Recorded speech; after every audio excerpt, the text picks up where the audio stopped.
I don't know what tomorrow holds, but I know who holds it. Because it's not about what I see, it's about who I trust. And so what Habakkuk is really trying to hone in is that joy here is not emotional. It's not a dopamine rush. It's a spiritual decision, not a situational response.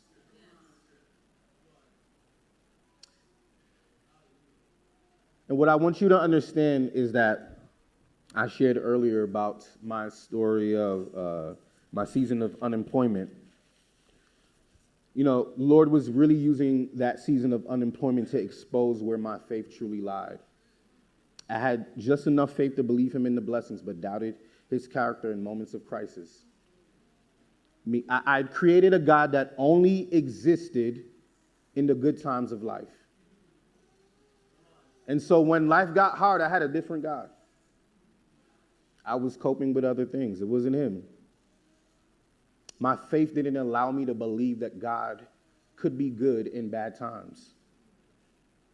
He was showing me how I had relied on my experiences, my degree, and myself to solve all of the issues I was facing. And really, God was trying to dethrone all these idols in my life. And God wants to do the same in your life today as well.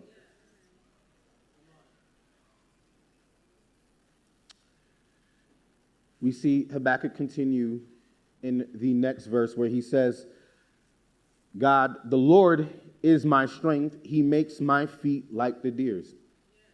He makes me tread on my high places. And it's interesting because I knew nothing about deer before this and went into a whole deep dive.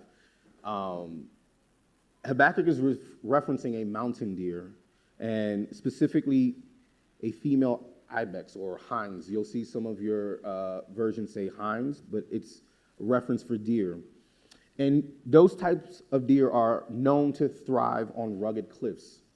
And so they climb what looks unclimbable, and they move with a level of confidence in treacherous terrain. And the deer's hooves are uniquely designed. They're split with rough undersides that grips rocks at near vertical angles, which means that they don't stumble easily. I don't think y'all caught that. He says he will make my feet like deer's feet, which means God is not just about you surviving. He wants to give you supernatural footing to walk in any terrain where others who are without him might fall.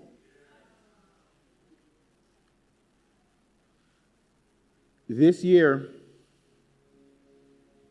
was one of the most challenging years in my professional career. As stated earlier, I'm in education, and I work at a high school in Brooklyn. And this year, we experienced unprecedented loss. We lost a student to health concerns. And at some point in the middle of the year, some of my students were involved in an unfortunate murder. At some point, some of my students experienced being shot at right across from our school. I have a couple students who are incarcerated. They were incarcerated this year. I have families that are living in less than fortunate conditions, juggling different life challenges. And I'm one of the many people who is walking with them in some of these traumatic experiences.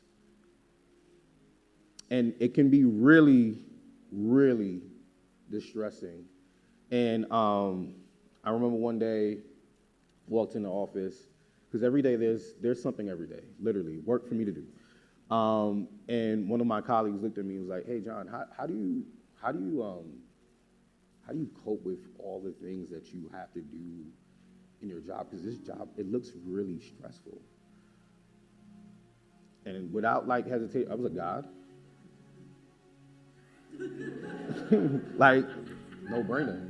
He looked at me and he was like, "No, yeah, I hear you, but what else do you do?" I was like, "No, God." He's like, no, I get that. Like, I know you do the church thing and stuff like that. And there was another, my other colleague to the side. No, like, yeah, like, what do you do for self-care? I'm like, no, I'm telling you, if I'm not submitted, I would have lost my mind. God, there's so many things happening in life. What do you mean? What am I doing? What else? What else can satisfy? And literally, months later, the other colleague that was sitting listening came to me and was like, John, I went to church last week. I was like, oh, what happened? She was like, I finally understood what you meant. She's like, life just felt heavy and nothing could satisfy. All the things that I usually turn to don't even make me feel good anymore. I needed something deeper. I needed to experience someone. And I was curious about what you were saying, and I understand now.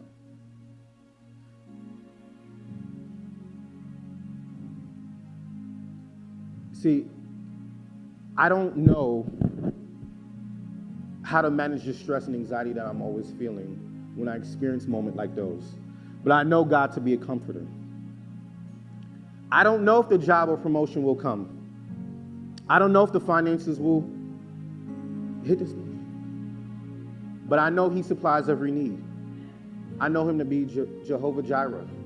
I don't know if the spouse will come. But I know he sticks by you closer than any friend.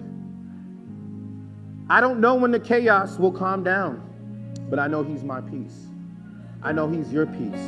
I don't know what tomorrow holds, but I know who holds it. Because it's not about what I see, it's about who I trust. So in moments of crisis, who's your faith in? What is it anchored to? Where does it lead you? Do you turn inward?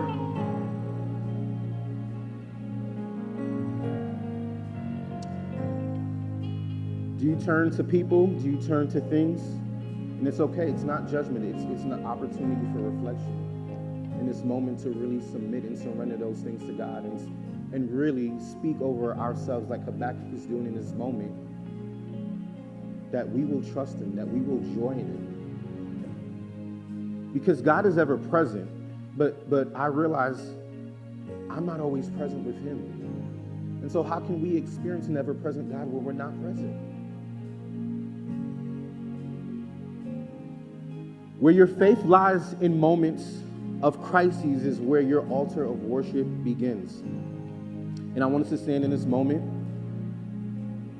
You can stand. And I'm going to ask you to do something. I'm going to ask you to reflect on potential issues that you might be facing, the things that make life feel heavy right now for you. And I want you to consider, what is your even though? You can throw that next slide up. What is your even though? I want you to fill in the blank. What is the thing that will sit in this blank? Though blank, I will rejoice. I just want you to close your eyes and take a moment. And I want you to reflect. There's something right now that is fighting for your time, for your affection, for your heart. And God wants you to say, even though I will rejoice in you.